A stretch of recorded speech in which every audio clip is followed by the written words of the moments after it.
Social media में कब कौन वायरल हो जाए यह कहा नहीं जा सकता।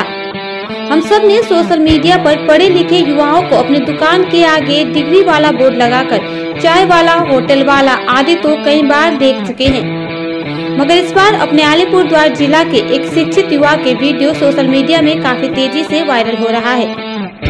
हम बात कर रहे हैं बापी मंडल की, जो कि अलीपुरद्वार जिले के फालाकाटा ब्लॉक के वार्ड नंबर 15 के निवासी हैं। बापी मंडल इन दिनों दुकान के आगे डिग्री वाला बोर्ड लगाने के कारण चर्चा में है। दरअसल बापी फालाकाटा शहर के 10वीं घाट इलाके में एक बिजली के खंभे के बगल में एक छोटी सी मेज और छाते पर लॉटरी बेच रहे हैं। लॉटरी वर्तमान में सभी शहर, गांव की सड़कों और मोहल्लों में बहुत सारे लोग इन दिनों लॉटरी टिकटों को बेच रहे हैं, लेकिन ये लॉटरी टिकट विक्रेता कोई सामान्य लॉटरी विक्रेता नहीं है, क्योंकि आप जानेंगे तो हैरान रह जाएंगे। उन्होंने अपने लॉटरी काउंटर के सामने अपनी ही डिग्री का एक बैनर लगा दिया है, जिसे देखकर राहगीर भीड़ लगाकर खड़े हो रहे हैं और दुकान के सामने लगे बैनर को पढ़ रहे हैं। बापी मंडल ने कहा कि मैं फिलहाल परिवार चलाने के लिए अपने पिता के लॉटरी काउंटर पर लॉटरी बेच रहा हूं, क्योंकि टीईटी पास करने के बाद ही मुझे नौकरी नहीं मिली। पिता बूढ़े हो चले हैं और दुकान पर ज्यादा समय नहीं दे पाते। हमारा परिवार इस छोटे से लॉटरी काउंटर की कमाई से चलता है।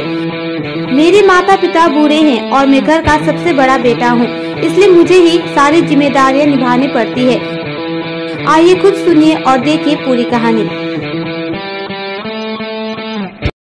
बापी मंडल भालो छेले, और मा कष्ट करे अन्येर बाड़ीते रान्ना बान्ना करे ओके पढ़ाशोना कराइছে, ও ভালো পড়াশোনা করছে, ওর রেজাল্ট ভালো, টেট পাস করছে, কিন্তু দুঃখের বিষয়ে ওকে এখন লটারি বিক্রি করে সংসার চালাতে হচ্ছে।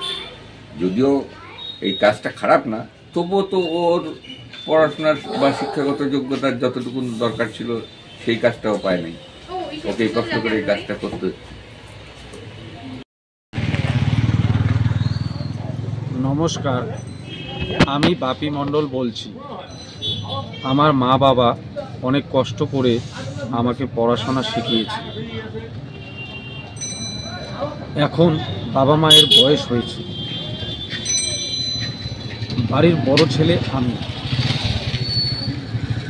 তাই সংসার চালানোর জন্য বাবার লটারির কাউন্টার এখন আমি নিজেই করছি। আর কোনো কাজই খারাপ নয়, চুরি করে তো খাচ্ছি না, নিজের হাত খরচও তো লাগে, আর বাবা মায়ের কাছে কত হাত পেতে চাই। বাপি সম্বন্ধে তো বলার কিছু রাখে না, কারণ এদের ছোটোবেলার থেকেই জানি আমি। ওর মা আমাদের বাড়িতে অনেক দিন কাজ করছে এবং খুব কষ্ট করে ওদেরকে মানুষ করছে, আমি নিজের চোখেই দেখেছি। আমরাও বই টই দিয়ে হেল্প করছি অনেক। তো সেই ছেলে এখন এত বড় লটারির বিজনেস করে খায়, এটা কীরকম দেখা যায়? এটা এত শিক্ষিত ছেলে, আমরা তো জানতামই না, খবরের কাগজ দেখেই দেখতেছি এরকম অবস্থা। এর যাতে ভালো হয় সেটা করার জন্য কাকে বলি, এখন কাদেরকে বলি? ফালাকাটাবাসী উচিত এইসব ছেলের পিছনে দাঁড়ানো। এত শিক্ষিত ছেলে, কী আর বলবো, ওদের এখন কী হবে ভবিষ্যৎ ভগবানই জানে। ঠিক আছে, আর কিছু বললাম না। হ্যাঁ, আমি খুব মর্মাহত হলাম যে আমাদের ফালাকাটার বাবুপাড়ার একটা ছেলে, প্রত্যেকেই আমরা চিনি, আমি তো ওকে ছোটোবেলা থেকেই চিনেছি, বাপি মণ্ডল। ও পড়াশোনায় এত ভালো ছিল এবং আজও ছেলেটা খুবই সম্মানের সাথে কথা বলে, দেখা হলে পরেই সম্মান ছাড়া কোনো কথা বলে না। তবে আজকে যে পরিস্থিতিতে কাজটা করছে, কোনো কাজই খারাপ না, ওর বাবার সাথে বাবাকে হেল্প করছে, তো এই কাজটা হয়তো ওকে ওর পক্ষে আমরা মেনে নিতে পারি না। ওর যদি ওর যে যোগ্যতা, সেই যোগ্যতা হিসেবে যদি একটা কাজ পায় আমরা খুশি হবো, কিন্তু এই ব্যাপারটা যে আমরা ওর জন্য কতটুকু কী করতে পারবো সেটা জানি না। তো সকলের দৃষ্টি আকর্ষণ করছি, প্রশাসনের প্রতিও দৃষ্টি আকর্ষণ করছি, তাকে যদি একটা ভালো কাজে নেওয়া যায়, তাহলে পরে আমরা খুশি হব এবং ওর পরিবারটাও খুব ভালোভাবে থাকবে। এটাই আমি বলতে চাইছি।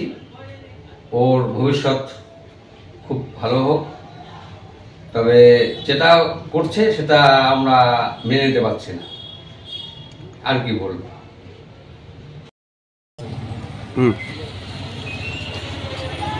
বাপি মণ্ডল ও আমাদের পাড়ারই ছেলে। বাপিকে আমি খুব ছোটোবেলা থেকেই চিনি এবং ওদের পরিবারের সকলকেই চিনি।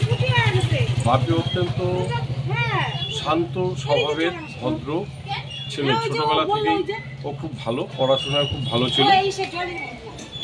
6, 7, 8 এই ক্লাসগুলিতেও আমার কাছেই পড়াশোনা করেছে যখন আমি টিউশনি করাতাম। ওর মা আমাদের পাড়াতেই এই বাড়ি ওই বাড়িতে রান্নার কাজে যুক্ত ছিল। ওর বাবাও লটারির টিকিট বিক্রি করত। হঠাৎই সেদিন খবরের কাগজ পড়তে গিয়ে আমি বাপির ছবি লক্ষ্য করি খবরের কাগজে। তারপর আমি সেই খবরের কাগজের লেখাগুলি একটু পড়ে আমার একটু খারাপই লাগলো যে বাপি পড়াশোনায় খুব ভালো ছিল এবং ওর পড়াশোনায় গ্র্যাজুয়েট ছেলে এবং ওর বিএড কমপ্লিট করা। ওর মতন ছেলে এই লটারির পেশায় যুক্ত, যা কোনো কাজই খারাপ না, তবে ওর যোগ্যতা অনুযায়ী আরেকটু ভালো কিছু কাজ পেলে বা কাজের ব্যবস্থা হলে হয়তো ভালো হতো। আমি ফালাকাটার যারা প্রশাসনিক কর্মকর্তারা রয়েছেন তাদের দৃষ্টি আকর্ষণ করে বলছি যাতে বাপিকে কোনো একটা কাজে নিযুক্ত করা যায়, তার জন্য আমি আবেদন রাখছি। এই আর তেমন কিছু বললাম না। বাপি খুব অত্যন্ত ভালো ছেলে, ভালো স্বভাবের ছেলে, ভালো মানসিকতার ছেলে। ওকে সকলে যদি সহযোগিতার হাত বাড়ানো যায় ছেলেটা এগিয়ে যাবে।